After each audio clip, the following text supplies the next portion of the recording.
রায় ও মার্টিনের প্রশ্নবিচিত্রা ক্লাস 8 2025 এই বইটাকে ধরে তোমরা অনেকে ফার্স্ট সামেটিভ ইভালুয়েশনের ইংরেজির প্রস্তুতি নিচ্ছ। তো তোমাদের সাহায্য করার জন্য আজকে আমরা ইংরেজিরই একটা মডেল পেজ আলোচনা করব। আমরা আজকে আলোচনা করব model question paper 8 Jenkins school Cooch Behar and Balurghat girls high school. দুটো স্কুলের নাম দিয়েছে কেন না, পেজটা খুবই গুরুত্বপূর্ণ। দুখানা স্কুলেই কিন্তু এই প্রশ্ন থেকে পরীক্ষা হয়েছিল, তাই ভাইটাল ভিডিও, খুব গুরুত্বপূর্ণ ভিডিও, স্কিপ না করে পুরো ভিডিওটা মন দিয়ে দেখবে। একের জায়গায় একটা প্যাসেজ দেওয়া আছে, seen passage. He wander far in search of the clouds, সে অনেক দূর হেঁটে চলে গেছিল মেঘের খোঁজে। এটা আমাদের লেসন নাম্বার 2 ক্লাউডস, ইন্তিজার হোসেনের লেখা গল্প। ওখান থেকে নেওয়া লাইনগুলোর মানে তো তোমরা সকলে পড়ে নিয়েছো, তাই সেগুলো আর পড়ছি না, সরাসরি প্রশ্ন উত্তর আলোচনা করছি। প্রথমে অ্যান্সার দ্য ফলোইং কোশ্চেন্স, প্রশ্নগুলো উত্তর দিতে বলেছে। একের জায়গায় where from is the above text taken, এই টেক্সট কোথা থেকে নেওয়া হয়েছে, and who is the writer, এবং লেখকের নাম কি। আমরা লিখব the above text is taken from the story Clouds written by Intizar Husain. এই টেক্সট নেওয়া হয়েছে ক্লাউডস গল্প থেকে, ইন্তিজার হোসেনের লেখা। আর দুই থেকে why was the boy disappointed, ছেলেটা হতাশ হয়েছিল কেন, এই উত্তরটা বইয়ের লাইনে আছে। আমরা এই বাঁকাটা তুলে দেবো, he was disappointed to see that the grass cutter was still mystified.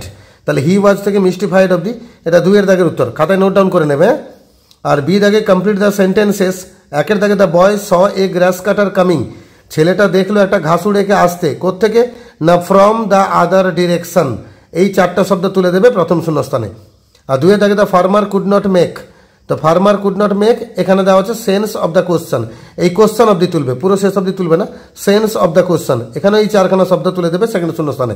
আর তিনে দাগে the boy wander far in search of the cloud still, তো ছেলেটা অনেক দূর মেঘের খোঁজে চলে গেছিল। টিল, টিলের পরে কি লিখবো, একদম প্রথম লাইনে আছে হি রিচড দ্য ওল্ড মাড হাট, তাহলে হি থেকে হাট অবধি এটা 3 নম্বর শূন্যস্থানে তুলে দেবে। আর চার থেকে হি ওয়াকড অন আনটিল হি, সে হাঁটতেই লাগলো যতক্ষণ না, যতক্ষণ না সে কি করলো, এটা লিখবে কেম আপন a farmer ploughing his field, তাহলে কেম আপন থেকে ফিল্ড অবধি এটা 4 নম্বর শূন্যস্থানে লিখবে। তারপরে দুখানা ট্রু ফলস আছে, টিএফ লিখতে হবে, সঙ্গে সাপোর্টিং স্টেটমেন্ট দিতে হবে। একে থেকে everybody could give him a satisfactory answer about where the clouds were, সকলেই কিন্তু ছেলেটাকে একটা সন্তোষজনক উত্তর দিয়েছিল মেঘ কোথায় গেছে বলে, কথাটা ভুল, কেউই সন্তোষজনক উত্তর দিতে পারেনি, ফলস। এফ লিখলাম, সাপোর্টিং দেবে একদম প্যাসেজের লাস্ট বাক্যটা, এখান থেকে লিখবে but no one could give him a satisfactory answer, but no one থেকে শুরু করে অ্যান্সার অবধি এটা প্রথম সাপোর্টিং স্টেটমেন্ট। আর দুয়ে থাকে the grass cutter was surprised by the boy's question, ঘাসুড়ে কিন্তু অবাক হয়ে গেছিল ছেলেটা প্রশ্ন শুনে, অবশ্যই ঠিক, টি লিখলাম। সাপোর্টিং লিখবে এই বাক্যটা, the grass cutter was amazed as though he had been asked the most peculiar question, তাহলে দ্য গ্রাস কাটার থেকে শুরু করে কোশ্চেন অবধি সেটা সেকেন্ড সাপোর্টিং স্টেটমেন্টে তুলে দেবে। দুইয়ের একটা পোয়েম দেওয়া আছে, when the warm sun that brings seed time and harvest has return again, সেই গরম রোদ যেটা বীজ বপনের সময় বা ফসল তোলার সময়টা নিয়ে আসে সেটা আবার ফিরে এসেছে। এটা আমাদের lesson number 3 an April day, ওখান থেকে নেওয়া। লাইনগুলোর মানে আর বলছি না, প্রশ্ন উত্তরে চলো। প্রথমেই কলাম এ আর কলাম বিটা ম্যাচ করতে বলেছে ওয়ার্ডস আর মিনিংস। তো গ্লেড, উড, ফোরটেল 3খানা ওয়ার্ড দিয়েছে, আর এদিকে 3খানা মিনিং দেওয়া আছে, এদেরই মিনিং কিন্তু এলোমেলো করে দেওয়া আছে, তোমাকে ম্যাচ করে দিতে হবে। তো গ্লেড মানে যা, an open space in the wood, এটা একই মানে, তাহলে গ্লেডের সঙ্গে অপশন নাম্বার বিটা ম্যাচ করবে। আর উড মানে বন, তো জঙ্গল মানেও বন, তাহলে অপশন নম্বর 2 এর সঙ্গে এটা ম্যাচ করবে। আর ফোরটেল মানে আগাম বলে দেওয়া, ভবিষ্যৎবাণী করা, তো টেলিং বিফোর হ্যান্ড আগে থেকে বলা, তাহলে অপশন নম্বর 3 এর সঙ্গে সিটাকে ম্যাচ করবে। আর বি দাগে ফিল ইন দ্য চার্ট, একটা তালিকা দিয়েছে পূরণ করতে বলেছে। হু মানে কে বা কারা, ডাজ হোয়াট মানে কি করে, দ্য ওয়ার্ম সান উষ্ণ রোদ বা গরম রোদ, গরম সূর্য, সে কি করে, ডাজ হোয়াটের ঘরে লিখবে brings seed time and harvest. আর দুয়ে দাগে দ্য স্টিল উড, এখানে ডাজ হোয়াটের ঘরে লিখবে springs the first flower of the plain. এবারে গ্রামার পোর্শনে যাব, fill in the blanks with the textual words from the list given below, change the form where necessary.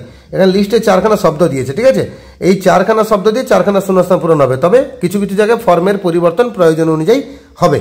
তো একের জায়গায় after the crash the car was a mass of twisted metal, মানে ধাক্কা লাগার পর গাড়িটা পুরো একটা ধাতুর মন্ড টুকরো, মানে একটা বাঁকা আঁকা বাঁকা হয়ে গিয়ে পুরো একটা মোচড়ানোর অংশে রূপান্তরিত হয়েছে, টুইস্টেড বসবে।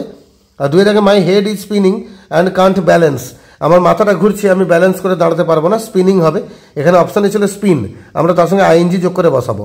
আর 3 দাগে the memory of that day still haunts me, তো সেই দিনের স্মৃতিটা এখনও আমাকে তাড়িয়ে বেড়ায়। আর 4 দাগে none of us can Glade what lies ahead, আমরা কেউই বলতে পারবো না আগে থেকে যে কি অপেক্ষা করে আছে ভবিষ্যতে আমাদের জন্য। 4 দাগে ডু অ্যাজ ডাইরেক্টেড, মানে ব্র্যাকেটে বলা আছে কি করতে হবে, একের জায়গায় রবি ইজ এ স্মার্ট বয়, এখানে স্মার্টকে অ্যান্টোনিম করতে বলেছে প্রেফিক্স যোগ করে, তাহলে স্মার্টের সঙ্গে আন যদি যোগ করে দিই তাহলে আনস্মার্ট হয়ে যাবে, বিপরীত শব্দ হয়ে যাবে। তাহলে তখন বাক্যটা তোমরা লিখবে রবি ইজ এ আনস্মার্ট বয়, এ হবে না অ্যান হয়ে যাবে, তখন এ অ্যান হয়ে যাবে, রবি ইজ অ্যান আনস্মার্ট বয়। আর দুই জায়গায় ইউজ সাম ফ্রেশ ফ্লাওয়ার হবে, flower FLOUR flower to make cake, cake তৈরি করার জন্য কিছু ফ্রেশ ময়দা ব্যবহার করো। আর তিন জায়গায় a mango tree is taller than a guava tree, একটা আমের গাছ কিন্তু পেয়ারা গাছের থেকে বেশি লম্বা হয়। আর do not come tomorrow morning, কালকে সকালবেলা তুমি আমার বাড়ি আসবে না, কারণ I shall be doing my homework then, কারণ তখন আমি আমার হোমওয়ার্ক বা বাড়ির কাজ করতে থাকবো। এইভাবে মডেল কোশ্চেন পেপার 8 যে স্কুলটা ছিল সেখান থেকে আমরা সিন আনসিন গ্রামার এগুলো সবই আলোচনা করে দিলাম। বাকি রাইটিং স্কিল থাকলো, এর ভিডিও আলাদা করে যাবে। বাকি মডেল 1 থেকে 7 সমস্ত ভিডিও আমার চ্যানেলে আপলোড করা আছে। ভিডিওর নিচে চ্যানেলের নাম দেখতে পাচ্ছ, তাকে ক্লিক করো, তারপর প্লেলিস্টকে ক্লিক করো, তারপর ক্লাস 8কে ক্লিক করো, দিলে তোমাদের দরকারি ভিডিও সেখানে পাবে। বাকি 9, 10, 11 যে কটা মডেল আছে সেই ভিডিওগুলো আপলোড হবে। যারা নতুন আছো চ্যানেলটাকে সাবস্ক্রাইব করে রাখো, যাতে পরবর্তী ভিডিও আপলোড হওয়ার সাথে সাথে তোমাদের কাছে পৌঁছাতে পারে।